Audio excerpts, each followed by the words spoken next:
ನಮ್ಮದು ಒಂದೇ ಪ್ರಶ್ನೆ ಏನಂತ ಹೇಳಿದ್ರೆ, ನಮ್ಮನ್ನು ಬದುಕಲು ಬಿಡಿ, ಬದುಕಲು ಅವಕಾಶ ಕೊಡಿದ್ರೆ ಬೇಡಿಕೆ ಮಾತ್ರ.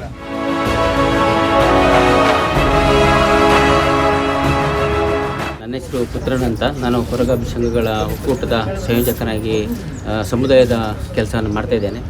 ಬಹುಶಃ ನಾವು ಇವತ್ತು ಮಾಡುವಂಥ ಈ ನೇರ ನೇಮಕಾತಿಗೆ ಸಂಬಂಧಪಟ್ಟಂಥ ವಿಷಯ ಅಂತ ಹೇಳಿದರೆ, ಒಂದು ನಮ್ಮ ಯುವಜನರಿಗೆ ನೇರ ನೇಮಕಾತಿಯಲ್ಲಿ ಆಗಬೇಕು. ಅದಕ್ಕೆ ಕಾರಣ ಏನಂತ ಹೇಳಿದರೆ, ಒಂದನೇದಾಗಿ ನಮ್ಮಲ್ಲಿ ನಮ್ಮ ಯುವಕರು ಕೂಡ ಇನ್ನೂ ಕೂಡ ಭಯದಲ್ಲೇ ಇರ್ತಾರೆ ಮತ್ತು ಹಿಂಜರಿಕೆ, ಅವರಿಗೆ ಕೀಳರಿಮೆ. ಈ ಕಾರಣಕ್ಕಾಗಿ ಕೆಲವೊಂದು ಎಕ್ಸಾಮನ್ನು ಪಾಸ್ ಮಾಡಲಿಕ್ಕೆ ಆಗೋದಿಲ್ಲ. ಬಹುಶಃ ನಾವು ಈ ಒಂದು ವಿಷಯಕ್ಕೆ ಈ ಹಿಂದೆಯೇ ನಾವು ಕೂಡ ಒಂದು 10 ದಿನ ನಾವು ಪ್ರತಿಭಟನೆ ಮಾಡಿ ನಾವು ಸರ್ಕಾರದ ಗಮನವನ್ನು ಸೆಳೆದಿದ್ದೇವೆ.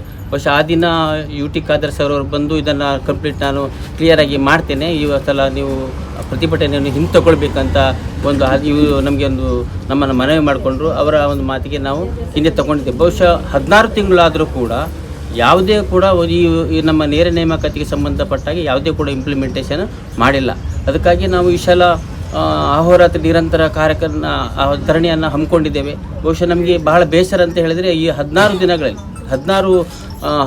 15 ದಿನಗಳಲ್ಲಿ DC ಅವರು ನಮ್ಮ ಮನವಿಯನ್ನು ಸ್ವೀಕರಿಸಿ ಬಂದಿಲ್ಲ. ನಮ್ಮ ಮನವಿಯನ್ನು ಸ್ವೀಕರಿಸಿ ಅದನ್ನು ಮುಖ್ಯಮಂತ್ರಿಗಳಿಗೆ ಕಳಿಸಿಕೊಡಬೇಕಾಗಿತ್ತು. ಆದರೆ ಈವರೆಗೂ ಕೂಡ ಬರೆದಿರುವಂಥದ್ದು ಬಹಳ ಬೇಸರದ ಸಂಗತಿ.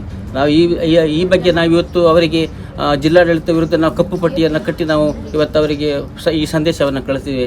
ಇದೇ ರೀತಿ ಮುಂದುವರೆದು ನಾವು ಬೇರೆ ಬೇರೆ ರೀತಿಯಲ್ಲಿ ನಾವು ಪ್ರತಿಭಟನೆಗಳನ್ನು ಇಲ್ಲಿ ನಾವು ಮಾಡಲಿಕ್ಕೆ ನಾವು ತಯಾರಿದ್ದೇವೆ ಅಂತ ಹೇಳಲಿಕ್ಕೆ ಇಚ್ಛೆಪಡ್ತಿದ್ದೇನೆ. ಆದಷ್ಟು ಬೇಗ ಸರ್ಕಾರ ನಮ್ಮ ಮನವಿಯನ್ನು ಸ್ಪಂದಿಸಬೇಕು. ನಮ್ಮ ಯುವಜನರಿಗೆ ನೇರ ನೇಮಕಾತಿ ನೀಡುವುದಕ್ಕೆ ಆದೇಶ ನೀಡಬೇಕು ಆದೇಶ ಬರುವವರೆಗೆ ನಾವು ಈ ಪ್ರತಿಭಟನೆಯಿಂದ ಯಾವುದೇ ಕಾರಣಕ್ಕೂ ಹಿಂದೆ ಸರಿಯುವುದಿಲ್ಲ. ನನ್ನ ಹೆಸರು ದಿವ್ಯಾ ಅಂತ. ನಾನೀಗ ಬೆಂಗಳೂರಲ್ಲಿ ಒಂದು ಖಾಸಗಿ ಕಂಪ್ನಿಯಲ್ಲಿ ಕೆಲಸ ಮಾಡ್ತಿದ್ದೇನೆ. ಸೊ ಮುಂಚೆ ನಾನು ಕೂಡ ಇಲ್ಲೇ ಟ್ರೈ ಮಾಡಿದ್ದೆ ಕೆಲಸಕ್ಕೆಲ್ಲ. ನಾವು ಒಂದು ಚಿಕ್ಕವರಿರುವಾಗ ಹೇಗೆ ಹೇಳ್ತಿದ್ರೆ